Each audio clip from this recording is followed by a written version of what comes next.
No vas a creer lo que vi. Eran las 2 y 3 de la mañana, lo sé porque el reloj digital del servidor parpadeaba como si también estuviera cansado de mentir. La oficina estaba vacía, completamente vacía, piso 27, ni un solo sonido humano, solo el zumbido constante de los racks, ese ruido blanco que te perfora el cráneo hasta que ya no sabes si estás pensando o si el edificio lo hace por ti. Tenía una taza de café a medio lado, fría, olvidada hace horas, con esa película delgada en la superficie que parece piel muerta.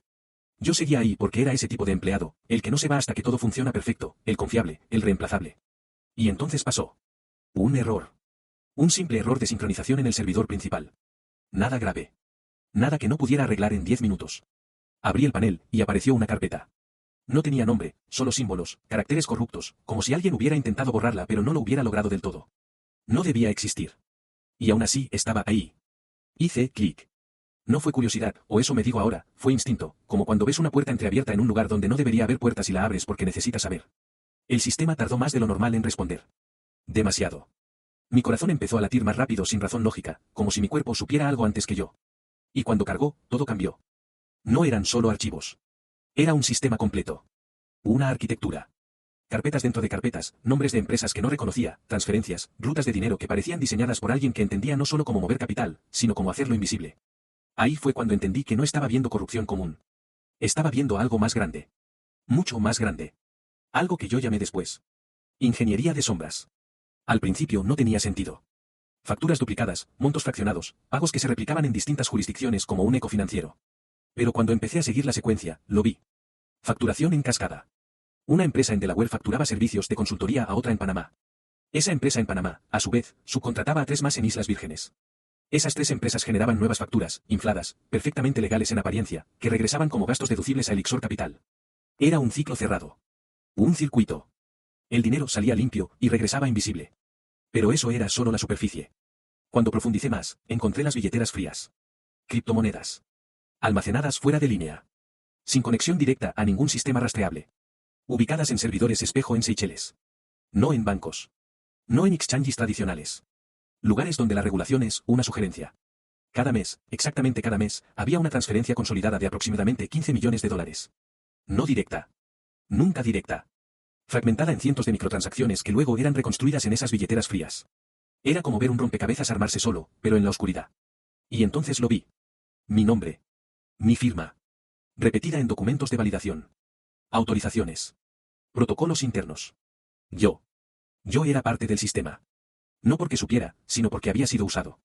Cada vez que validé una operación, cada vez que firmé un informe creyendo que estaba haciendo mi trabajo, estaba legitimando el flujo. Era el escudo perfecto. Un empleado ejemplar. Sin antecedentes. Sin sospechas. Yo hacía que todo pareciera normal. En ese momento supe que mi vida había terminado. No de forma dramática. De forma matemática. Porque entendí algo muy simple, el dinero no deja rastro, pero el miedo sí. Y yo ya había visto demasiado. Antes de eso yo era feliz. O al menos eso creía. Entré a Elixir Capital hace 3 años. Un edificio de vidrio, oficinas modernas, gente brillante hablando de crecimiento, expansión global y dinero. Siempre dinero. Mi primer bono fue más alto que el sueldo anual de mi padre. Ahí debí sospechar. Pero no lo hice. Porque el dinero tiene una forma elegante de silenciar preguntas incómodas. Mi jefe era el centro de todo. Brillante. Carismático. De esos tipos que cambian el aire cuando entran a una sala. Me eligió rápido. Me dio acceso a sistemas que otros tardaban años en tocar. Me dijo que tenía criterio. Que veía patrones donde otros solo veían datos. Y eso te hace sentir especial. Peligrosamente especial. Las señales estaban ahí. Siempre lo están. Transferencias raras. Proyectos que aparecían y desaparecían. Empresas socias sin oficinas físicas. Pero nadie preguntaba. Porque los resultados eran impecables. Yo tampoco pregunté. Elegí no ver. Porque aceptar que algo estaba mal significaba aceptar que yo era parte de eso. Y yo quería el dinero. La estabilidad. Subir. Y subí. Rápido. Demasiado rápido. Después de esa noche no dormí. Llegué temprano al día siguiente, actué normal, porque eso es lo primero que haces cuando tienes miedo real, parecer normal.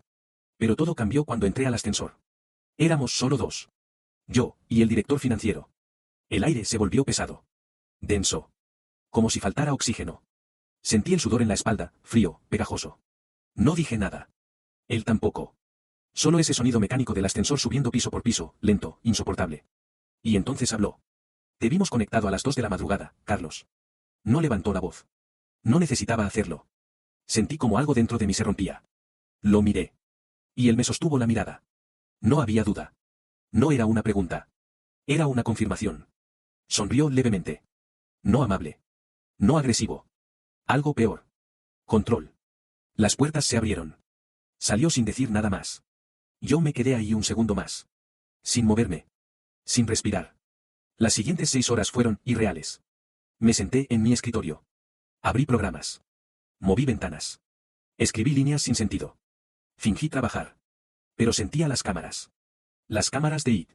Como si estuvieran dentro de mi cabeza. Diseccionando cada movimiento. Cada parpadeo. Cada microexpresión.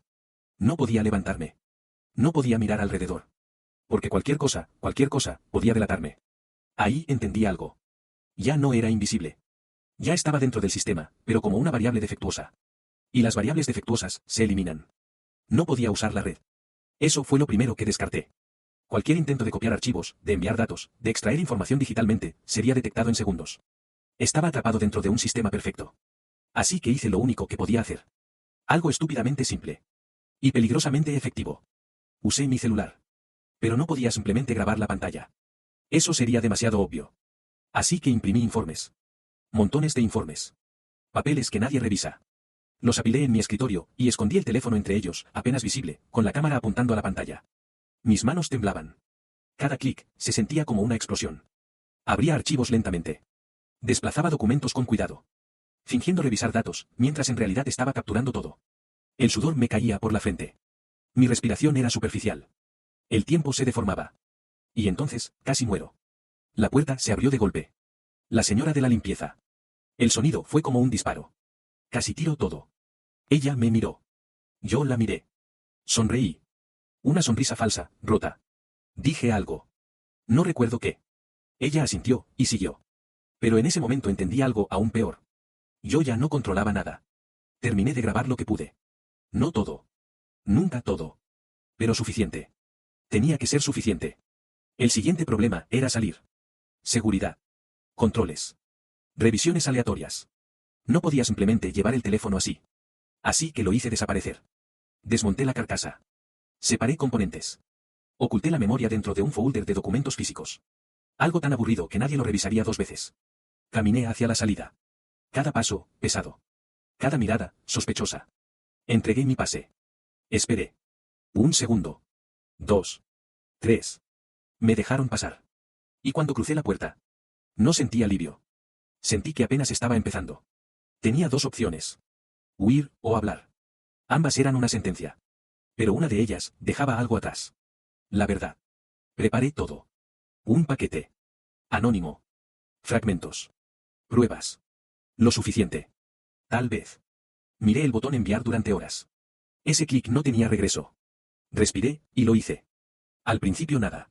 Luego todo. Sirenas a lo lejos. Notificaciones. Actividad. Demasiada actividad. Había empezado. Si estás viendo esto, es porque funcionó o porque falló. Aún no lo sé. Estoy en movimiento. No voy a decir dónde. Pero te voy a decir algo. La ambición no es peligrosa. Lo peligroso es a quien le entregas tu confianza mientras la persigues. Porque hay personas que no pierden. Solo eliminan variables. ¿Y yo? Me convertí en una. Espera. No debería haber nadie aquí. Creo que me encontraron.